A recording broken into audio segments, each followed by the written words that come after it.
Hey y'all, I just wanted to briefly go over our week 10 assignments and the slides that we did in class. Let's see, none of this is necessarily relevant. So your Teach One self-reflection, I assigned that last week and we talked about it in class because some of you had not finished your Teach One or like taught your Teach One. I made that due date a little bit more flexible. Please make sure you're getting that submitted in Canvas. I would say by this Sunday, if you wind up teaching Thursday or Friday this week, it's completely fine if you push that off a little bit. But I do need that sooner than later. Let's see, agenda. So today in class, we did the Teach 2 demo lesson for the fish sample population activity. I've shared the video recapping, I guess, that whole lesson. It's in the same folder as Module 10, so you should have already seen that and kind of be aware of that.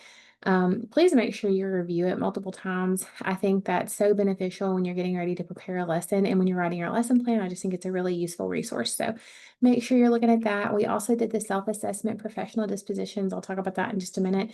These are the slides for the fish sample activity. Let me get it opened. And I'm not going to talk through every single bit of this because there's a whole separate video. But you can see like this is the worksheet that you'll reference.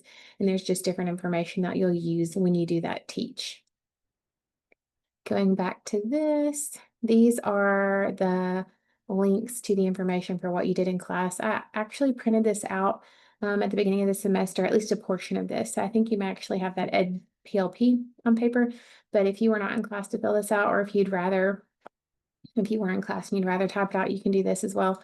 So you'll click here. This is the professional disposition self-assessment. This is a rubric that I will be using when I'm evaluating your professional dispositions. If any of your cooperating teachers, they'll actually have to do this when they evaluate you, they'll be using this rubric as well. So the assignment for this was for you to go in and complete this for yourself. Remember, we should not always all meet expectations all the time. We're not all perfect.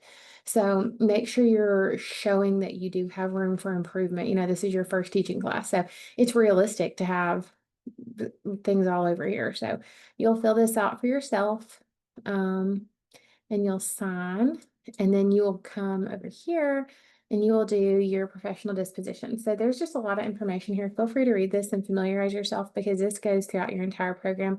But the main thing we're focused on is down here on page 6. This is your educator disposition professional learning plan, so Ed PLP for short. And so it says step 1, complete self-assessment. You already done that, right? Because you did that first link that I mentioned.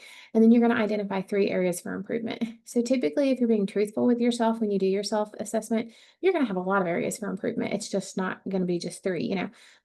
But you're just picking 3 to say that I'm going to work on these 3. So you would put the number. So for example, let's say I'm going to work on demonstrating professionalism.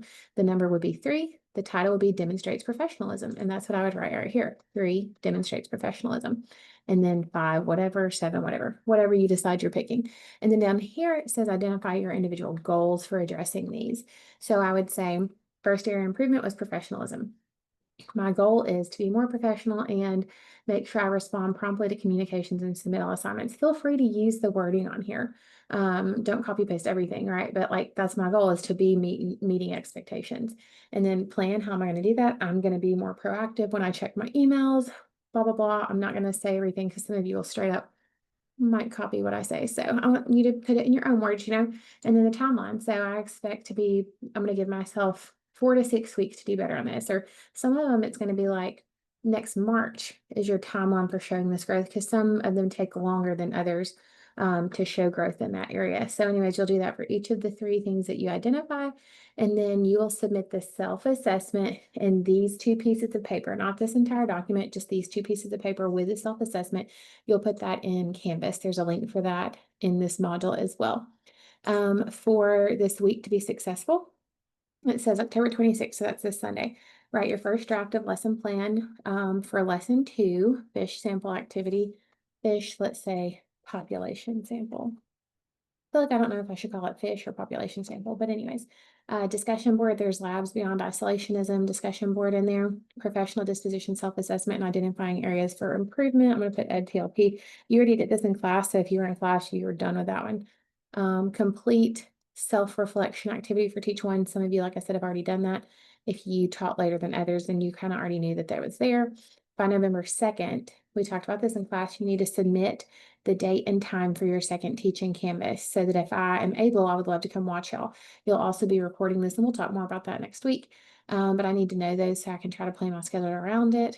Due by November 23rd. Don't let this sneak up on you. It's the Context for Learning Final Project and Reflection Journal. We'll talk about that in class as we are able. So if you have any questions, feel free to reach out via email, and I hope y'all are having a great week.